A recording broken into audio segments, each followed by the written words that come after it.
On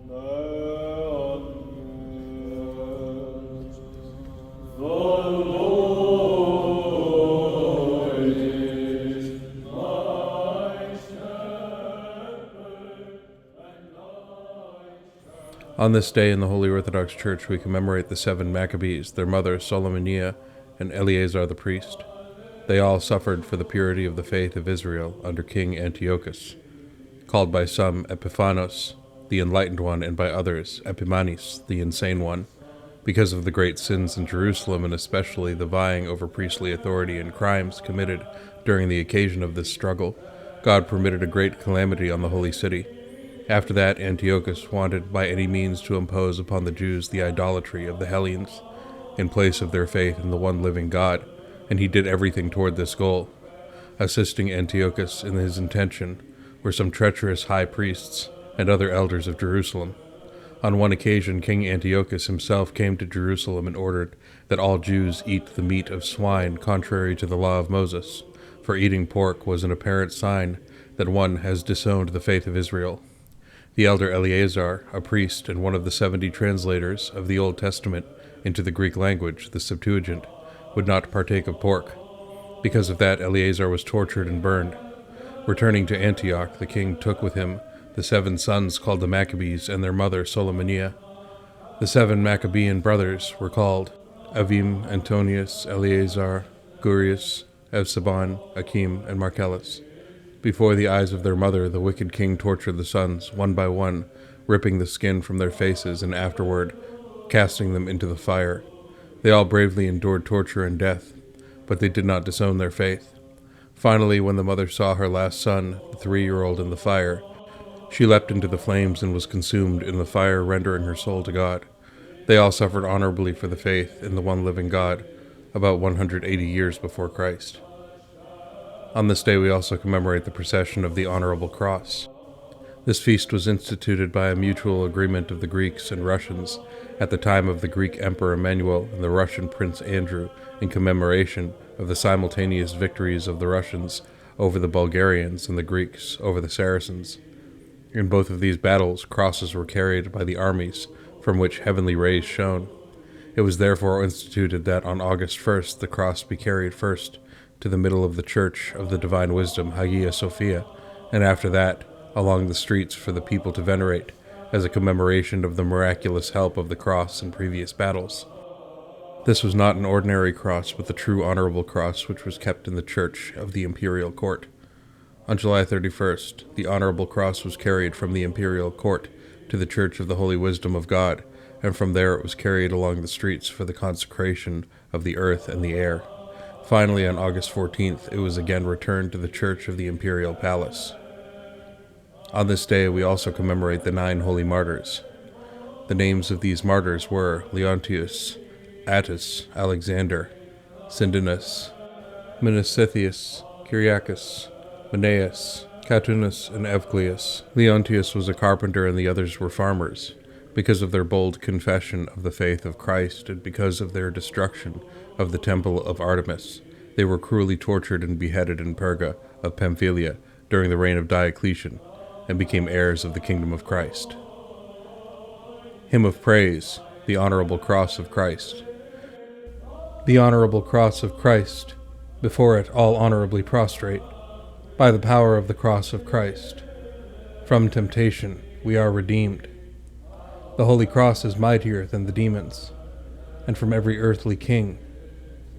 From sickness the cross saves, and from assaults of barbarians. Prince Andrew, by the power of the cross, enslaved lands, saved. King Manuel, by the power of the cross, the Saracens gloriously destroyed. From the armies of pagans, from the tyrannical conquerors, from all evils demonstrated that the power of the cross is mightier.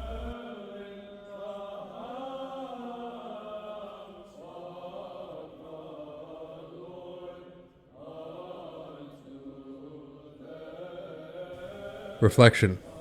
A weak man usually protects himself by hypocrisy, and the strong man protects himself by tyranny. That no man can defend his life before God either by hypocrisy or by tyranny is clearly shown to us by the example of the holy elder Eleazar and King Antiochus. When the tyrannical king brought Eleazar to trial and compelled him to eat pork if he desired to save his life, Eleazar adamantly rejected that. Then some of Eleazar's friends handed him a piece of other meat, not swine's meat, begging him to eat that in the presence of the king and the people in order to safeguard both his life and his conscience. The elder refused this offer, saying to his friends, "Hypocrisy is not becoming to me, an old man, to the scandal of many young people." The elder Eleazar was slain in the body, but he saved his soul. The punishment of God came upon the tyrannical king Antiochus. While he was still living, a dreadful disease from within overcame him, and his body swarmed with worms, and the stench from his body spread afar. In his despair, the king remembered the shedding of the innocent blood of thousands and thousands of human beings, who by his order were unmercifully murdered, and frightened of God, he began to confess the one God, whom before that he persecuted, by persecuting his faithful ones. However, heavenly mercy did not manifest itself on him. Contemplation. To contemplate the punishment of God upon Israel. How the Israelites committed that which was evil before the Lord, worshipping the Syrian, Sidonian, and Moabite idols and others.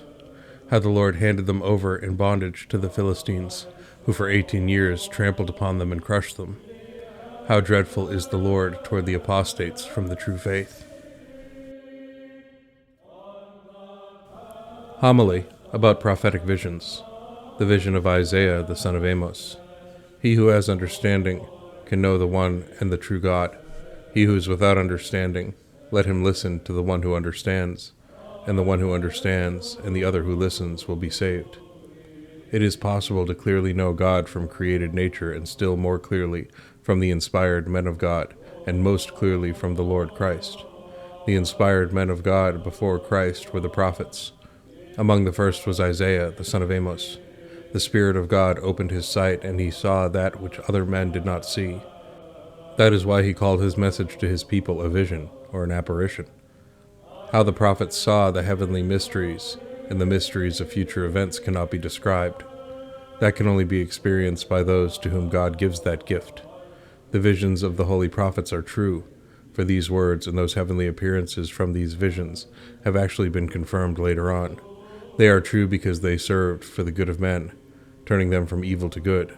Furthermore, they are true because the prophets fearlessly declared them without regard of the suffering which befell them, and even without regard for the bitter death which many of them suffered. What did Isaiah receive from the world and from men for his vision? Riches or honor or an exalted calling? The Jews sawed him in half. This is the riches, this is the honor, this is the glory of the prophet, to suffer for the truth of God. Therefore let us listen to the prophets of God, for they are the paths that lead to the city of the great King. They are the rays of the Son of Righteousness, Christ, which on a distant sphere illumines men with the heavenly light, pointing out the sun to them. O Lord Christ, who revealed yourself through the prophets and prepared the way for your descent into our valley, help us. Help us to recognize your light and your providence in your holy prophets. To you be glory and thanks always. Amen.